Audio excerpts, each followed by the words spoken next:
Welcome to Vince and to Ravi. We're really, really glad that you guys are here today. I think it's important for everyone to know today that God created us mind, body, and spirit. So God would never ask any one of us to abandon our reason, abandon thinking, abandon the gifts He's given us intellectually in the pursuit of truth. And so if you're on that journey today and the path isn't clear, just know that this conversation isn't a debate.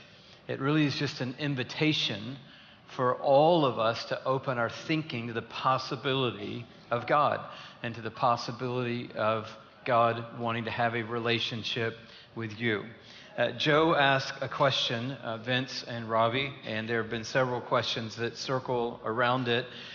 And so I would frame maybe the question like this: aren't all religions basically the same? So why not just choose the path that works best for me? And maybe a side question to that, just to get it right out there, isn't it arrogant to claim that Jesus is the only way to salvation?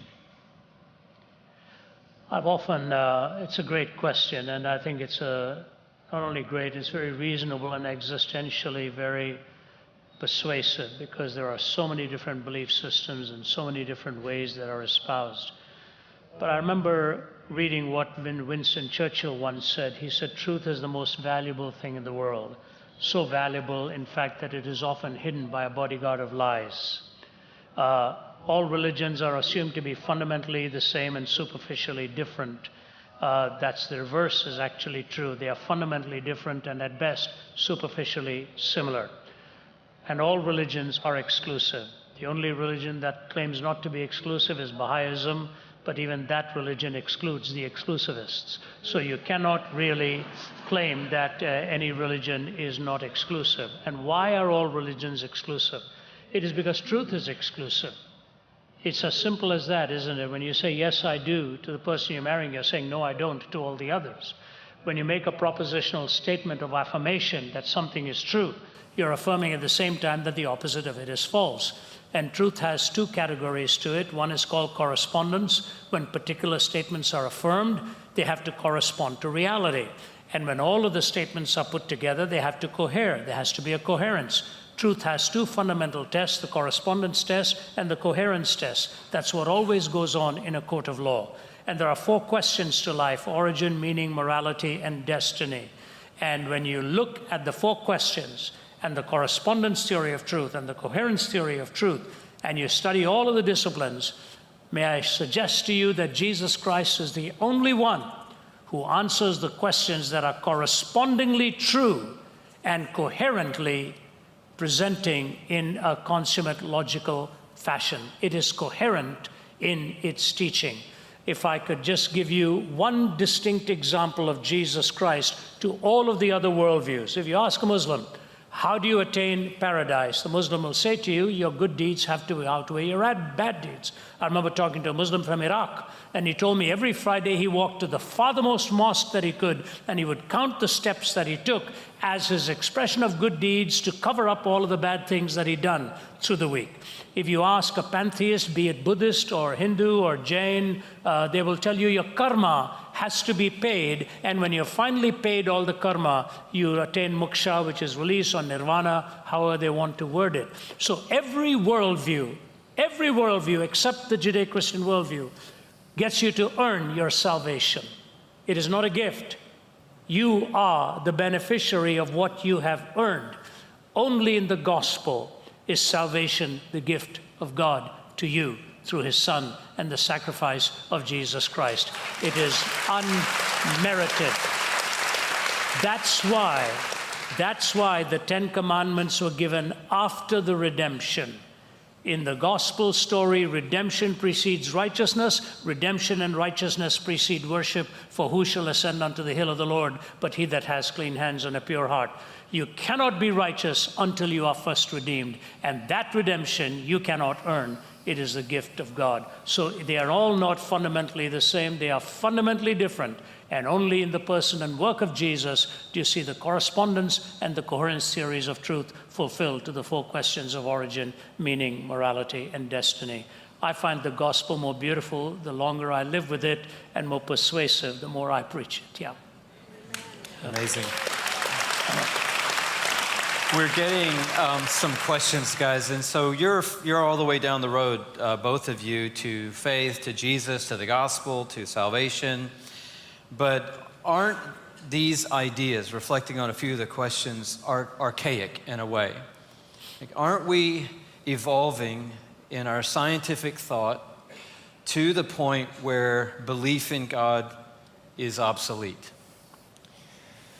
This is a question that I particularly love speaking to, because there is such an assumption of that science has disproved God. We used to need God to explain rainbows and rain and these sorts of things, but now we have naturalistic explanations of these, and so we don't need God anymore. So much to say here, but I really don't think that could be further from the truth. When you start to look into it, actually, the 2 perhaps most significant scientific discoveries of the last century both point strongly to the existence of God. So first you have the fact that the universe has a beginning, that at one point it didn't exist, and then at another point it did exist. What explains that change? And what would the cause of that change have to be like? Well, it would have to be outside of space and time, because it would have created space and time. And to create all of this, it would have to be highly powerful, highly intelligent, highly creative. So we're led by that scientific fact to posit something which is highly intelligent, highly powerful, highly creative, and outside of space and time. And I find it hard to think of something better for that than God. And this is a new scientific discovery, but it's not a new claim within the Christian worldview. You go right back to the beginning of your Bible. In the beginning, God created the heavens and the earth. And then a second scientific fact, this one really just forming around a consensus in the last 35 or 40 years, the fine-tuning of the universe. Scientists have come to a consensus, not just Christians, scientists in general, that the fundamental parameters of the universe needed to be finely tuned on a razor's edge in order for life to be possible. Not just life as we know it, not just life on the planet Earth, but any form of life anywhere in the universe. One Cambridge astronomer, he likens the chances of this happening just based on chance to a tornado blowing through a junkyard and just by chance producing a perfect Boeing 747 airplane. An Oxford physicist, he says that the percentage difference that you could have while still maintaining the possibility of life is 1 part in 10 to the power of 10, raised in turn again to the power of 123. If I were to try to write out that percentage for you, I couldn't. Because even if I turned all of the matter in the universe into paper, I still wouldn't have nearly enough paper to write the number of zeros that you would need. Now, interestingly, I saw an interview with Richard Dawkins, and he said that it's an interesting hypothesis whether or not we have been seeded here by other intelligent life forms somewhere else in the universe or in a different universe. And I found that incredible for him to say that, to think that actually even Richard Dawkins can see the marks of design in the universe. It's not actually that he's against intelligent design, he just has a specific bias against divine design. And then just one final thought. The regularity of the universe. When we wake up tomorrow, we just assume that the universe is going to carry on in the regular, stable way that it always has. We never stop to ask why. Why is the strength of gravity going to be the same tomorrow that it is today? You might say to me, well, it's always been that way. But that's not an answer to the question. That's the question itself. Why has it always been that way? There are infinite number of ways it could be. And why are we so confident it will be that way tomorrow? I don't think that atheism has an answer to that question. But if you bring God into the equation, you do have an answer to that question. Because the universe is regulated by somebody who wants us to live meaningful and coherent lives that we can make sense of. And so this regularity in the universe, the actual thing that underlies the entire scientific enterprise, that's what allows us to perform scientific experiments, I think it only makes sense if God exists. So I've actually been led to believe not only that science doesn't disprove God, but actually that only God proves science. It's interesting. Ravi, do you want to jump in there? Yeah, I wanted to, and that's fantastic. And by the way, the book that we co-authored, Jesus Among Secular Gods, it's worth the price of that book for Vince's chapter on science. When he wrote that and I read it, I just deeply moved by it. It's a very important thing for you to come get your hands around, because that fallacious assumption that science has disproved God is nothing more than a tendentious use of one particular discipline. I was giving a lecture at Cornell, and a young student came up to me and she said, "I don't understand what you all are talking about." She said, "I live every waking moment as a scientist. I am a scientist. I live, drink, breathe science. You're asking us to move into metaphysics and philosophy. I don't understand that." I said, "Can I ask you a question?" She said, "Yes." I said, "Have you ever worked in a lab?" She said, "I did." I said, "What discipline of science gives you the imperative to give honest reports on your findings?" I said, "Can you tell me what book in physics tells you that because of science you need to be honest?" I said, "You're already dealing with metaphysical realities. In fact, you're dealing with spiritual realities. The fact that you're called to be honest has very little to do with physics or chemistry or biology. You are using then value judgments and the philosophy and the notion of truth." I said, "How would you ever like it if someday you find out that actually scientists had the cure for cancer, but they never ever decided to tell us because they wanted to continue to be scientists and not philosophers. So they never told us the truth." I said, "How atrocious would that be?" Here's the application I want to make, and I want you to hear me carefully. Dr. Martin Luther King Jr., when he won the Nobel Prize, made one of the most powerful speeches you ever want to read. And he said this: "I refuse to believe that man is mere flotsam and jetsam in a river of life. I refuse to believe that mankind is so tragically bound to the starless midnight of racism and war that the bright daybreak of peace and brotherhood can never become a reality." He ended that speech with these words: "I believe unarmed truth and unconditional love will have the final word in reality." What an incredible statement. Now I ask you, unarmed truth and unconditional love does not come from science. In fact, science will give us more and more sophisticated instruments to ultimately be able to destroy. And it was a naturalist, Aldous Huxley, who said, "We are living today not in the delicious intoxication of the early successes of science, but in the grisly morning after, where it has become quite apparent that what science may have actually done is to introduce us to improved means in order to obtain hitherto unimproved or deteriorated ends." In other words, science can give you the means. It is going to be your values and your philosophy of life that will give you the ends to which you can use it.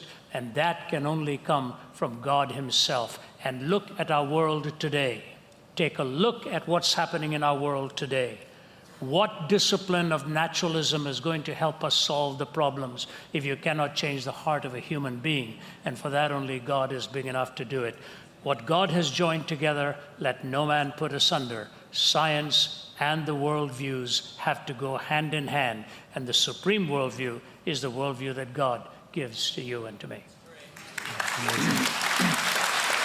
The book is called Jesus Among Secular Gods, and I know that you're going to want to get a hold of this because it will allow you to go much deeper into the questions that we're talking about today. One of the big questions that is surfacing, Lauren asked about a family member with cancer. How do I explain that God loves her, even though now she's going through cancer and she names how many times she's been through that battle. Alexander asks, how can a loving God allow evil in the world? This question of pain, suffering, and injustice in the world, how is that compatible with a God who is both powerful and loving? I'm sorry, those of you who have asked questions, I'm sorry that you're going through that. I know this question is never an abstract and a philosophical one. In fact, the first time that I had a conversation about this question after I became a Christian was with my Aunt Regina, and she shared with me some serious suffering in her life, and I launched into my abstract philosophical responses, and she listened very graciously, and then she turned to me and she said, "But Vince, that doesn't speak to me as a mother." Very fair response, and I've always tried to be slower in responding to this question since then. And I think we see that in Jesus as well, when his good friend Lazarus died, and he waited a couple of days before he went to see him, and he had already died. And Lazarus' sisters, Mary and Martha, you can read between the lines, they didn't seem too impressed. "Why didn't you come sooner? If you had been here, our brother would still be alive." And I think Jesus could have given an explanation. He could have defended himself in that moment, but he knew it was time to just weep with them. And we get the shortest verse in the Bible, that Jesus wept. Let me try to say something to that question of explanation, but with that as a backdrop, recognizing how personal of a question this is. I'll just briefly open up two approaches. There are many, but here are two of them, and Ravi might add another one as well. Sometimes when we think about this question, we picture ourselves in this world with all of its suffering, and the ones that we love in this world with all of its suffering. And then we picture ourselves in a very different world with far less suffering or with no suffering. And then we think to ourselves, surely God should have made me and the ones I love in that world rather than in this world. Very reasonable thought. I think there's a mistake hidden within it. There was a point early in my parents' dating relationship. Second date, standing on the Brooklyn Bridge, my dad notices a ring on my mom's finger. So he asks about it. She says, "Oh, that's just some ring one of my old boyfriends gave to me. I just wear it because I think it looks nice." My dad said, "Oh, yeah, it is nice. Let me see it." So she took it off and she handed it to my dad. My dad hurled it off the bridge. And he watched it sink to the bottom of the East River. He said, "You're with me now. You won't be needing that anymore." And my mom loved it. I think that was the clinching moment for them. But what if it hadn't been? What if my mom had responded more normally and said, "This guy's nuts. I better run off with the old boyfriend instead"? What would that have meant for me? Now, I might be inclined to think I might have been better off. Maybe the other guy was taller, more athletic, better looking. Maybe he lived in a castle. That would have been great. I could have gotten to live in a castle. But that would be a wrong way to think about it. Because if my mom had wound up with the other guy and not with my dad, it's not me who would have come to exist. It's someone else. Maybe that child would have lived in a castle and enjoyed it, but it wouldn't have been me. Part of what makes me who I am, not everything, but part of what makes me who I am is my beginning. The parents I have, the sperm and egg I came from, the combination of genes that's true of me. Now, if all it took was changing who my mom wound up with to change my existence, what if God had made an extremely different world, the world that we imagine we wish he had made over here? Oftentimes we want to take, so understandably, we want to take some piece of serious suffering out of the world while keeping everything else the same. But I don't think it works that way. I think if we change something significantly, actually a lot changes. It might be the case that actually without knowing it, we wish ourselves and everyone that we love right out of existence. And I don't think that God likes that idea. Getting back to the question, why is it the case that God would choose you? Sometimes people say to me, well, he should have made that world anyway. Why me? And I think the one-word answer to that question is grace. Yes, God could have made beings who are more impressive than me, who maybe would have suffered less than me as well, and you, and the people we love. But I think he just found himself with love for us. I think he just looked down like a parent at a newborn child and just said, I see you, created in my image, and I love you, and I desire to bring you into existence and to call you into a relationship with myself. Even if that means living in a broken world initially, that's not the end I have for you ultimately. One final story, another approach. I was 6 years old now. I'm out on my neighbor's front lawn and I'm playing football. I'm getting knocked around pretty good by some older kids. I start crying. I go running home to my mom who's on the front porch and I'm yelling, I'm not tough enough, I'm not tough enough. So what does my mom do? She did what any loving mother of a 6-year-old son would do. She positioned herself like this. She got down in quite an athletic stance. She hung her nose out in the air. She looked at me lovingly, and she said, "Punch me in the nose. You are tough enough. Punch me in the nose." It's the beginning of my boxing career. And I looked at her like she was crazy, and she was. But I don't know what sort of psychological state I must have been in, but I did. I actually reared back. I gave my mom a straight right hand to the nose, and to my astonishment and to her astonishment, blood actually began to come out of my mom's nose and trickle down her face. Then came the most memorable, gorgeous image from my childhood. Through this blood came the most dazzling, just radiant, joyful smile. And my mom said, "Now get back out there." And she sent me back out into that game, and she went inside to get cleaned up. Now, you might not know what to make of that story. Understandably so. What a bizarre thing for my mom to do. What a messy, bloody, unthinkable thing to do. And yet I also think, in at least one sense, what an extravagant display of love. My mom brought me into this world, and she knew when she did that there would be serious suffering in my life, just as there is in every person's life at one point or another. That didn't make her evil. And here's the important question: why not?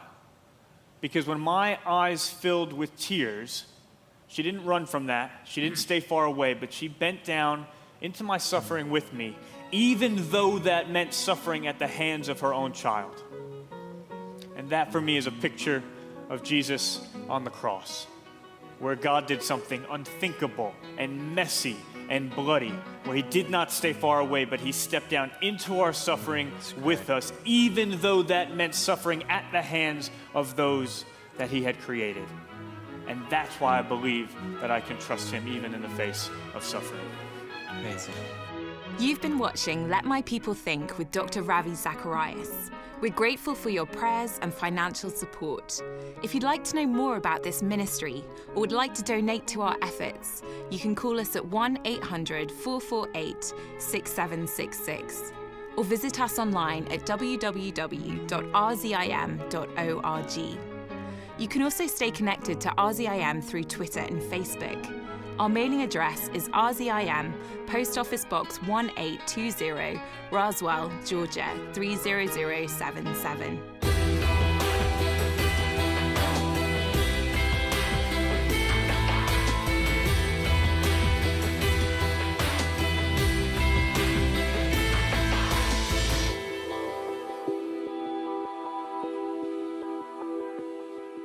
It's interesting if you look back in the history of ideas, the problem of evil wasn't really considered such till about the 17th, 18th century onwards. And of course it's been trawled out more and more by our new atheist friends these days, being the idea that if there's a God who is all good and is all holy and is all powerful, how could evil exist? Since if he was all good, he wouldn't allow it. If he was all knowing, he would know what's going to happen, he would stop it, and so forth.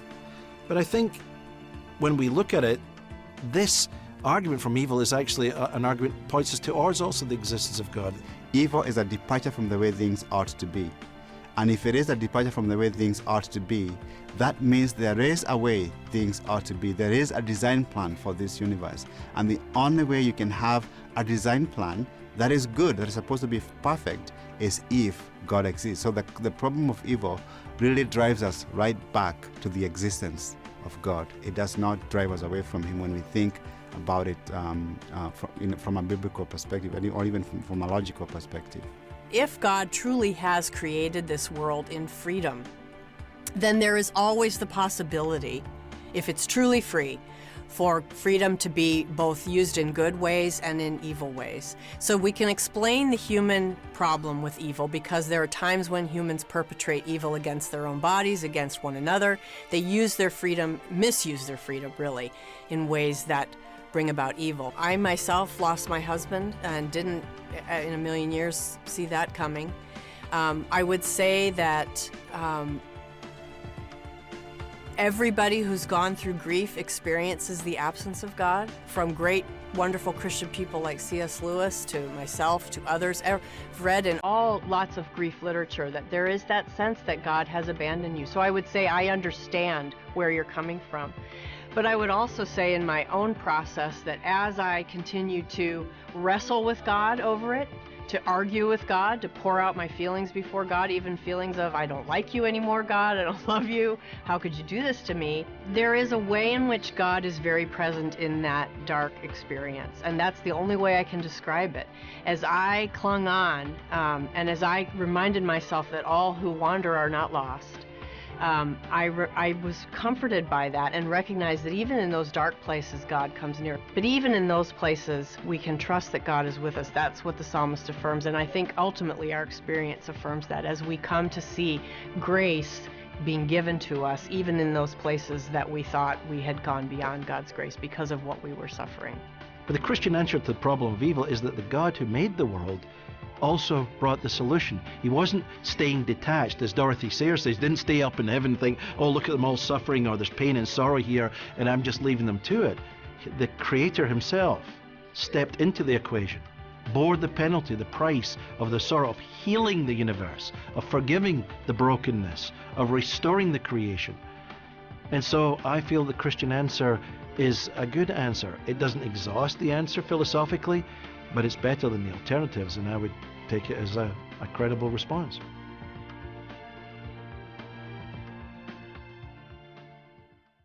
The purpose of RZIM is to engage meaningfully with the questions and heartfelt issues of our culture. We do that in areas of business, academia, politics, the arts, and media. We live in an age of confusion, and people from every continent are beginning to wonder whether there are any answers to life's biggest questions. And this has provided a remarkable opportunity for the gospel of Jesus Christ. In addition to taking the gospel to various arenas of influence, we are also committed to providing a variety of training events in order to meet people where they are and to answer their questions directly.